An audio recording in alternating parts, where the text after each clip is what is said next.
Hi, I'm Marlan Carlson, a professor of music at Oregon State University. I'm 85 years old, and I have been a practicing performing musician for 80 years. I started with my first piano recital at age 5 because my mother was a piano teacher. And I just wanted to comment on our daughter's experience with medical care in Sweden. She is a Swedish citizen, and she's lived and worked in Sweden for about 7 or 8 years. She loves it there. As to comparing with the American system and the Swedish system, there in Sweden, it's not all just perfect, and it has its own challenges. Sometimes she says it takes more time to get in to see a doctor instead of just 24, 48 hours, which is sometimes, not always, the case here in the United States. She'll have to wait a week or so. If it's urgent, obviously, they take people in right away. But she likes the fact that she can go in, see a doctor about a condition, and only have to pay the equivalent of about $5 or $10 for the paperwork.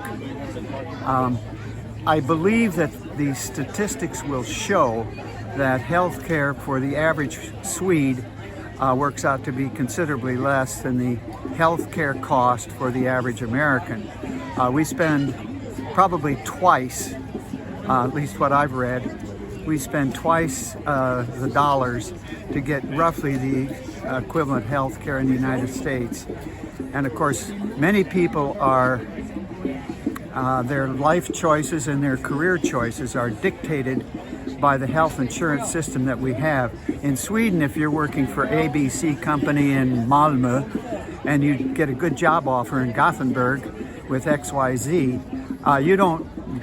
you do not take health insurance into consideration if you want to move from one job to the other, because you'll have the same health insurance in another town, and even if your employer doesn't offer health insurance. Whereas here in the United States, the land of the free, we're not free to move quite that easily, because if you've got 2 or 3 kids, or even just yourself and your spouse,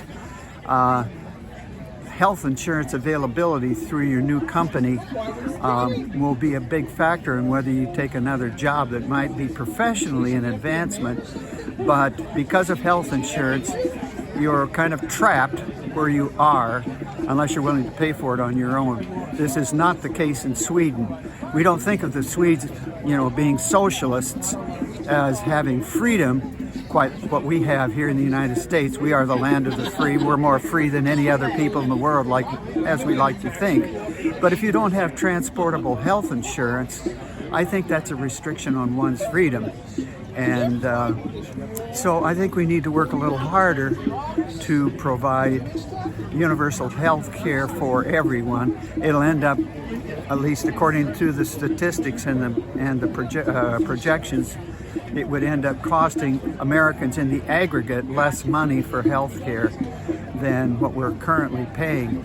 We all know that those of us that have Cadillac health insurance programs, we all know that we're paying for our fellow Americans, and that's fine with me. But a universal health care system would kind of, I think, even that out so that the dollars are transparent, and there's a system where many people in this country don't think they have health insurance, and they're scared to go to a doctor because they just are very worried about what kind of bill that's going to run up for them. So they delay going to see the doctor in the early stages of a serious health issue, and they end up getting sicker and costing us more. So because of the system, and I'm happy to do this, but John Smith and his wife, they have an issue, a serious issue, and they know they need health care, but they're hesitant to go see a doctor because it will cost them something. And this seems crazy. I think the health care in the best sense, in the individual sense, is much better to try to keep people healthy so they don't even have to go see the doctor. But we seem not to be terribly concerned about that in this country as a rule, because it has that evil label of socialism. And for many Americans, socialism is the kiss of death. even though we have socialism in many aspects of our culture, including the U.S. mail for starters. And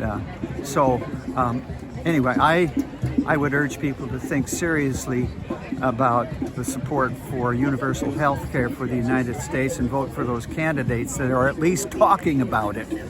And it's not something that will give you upset stomach or warts on your hands if you talk about socialized medicine. No, believe me, the conversation is harmless as such. So thank you, Dr. Carlson. Can we share this information? You may share this information with anyone who will listen.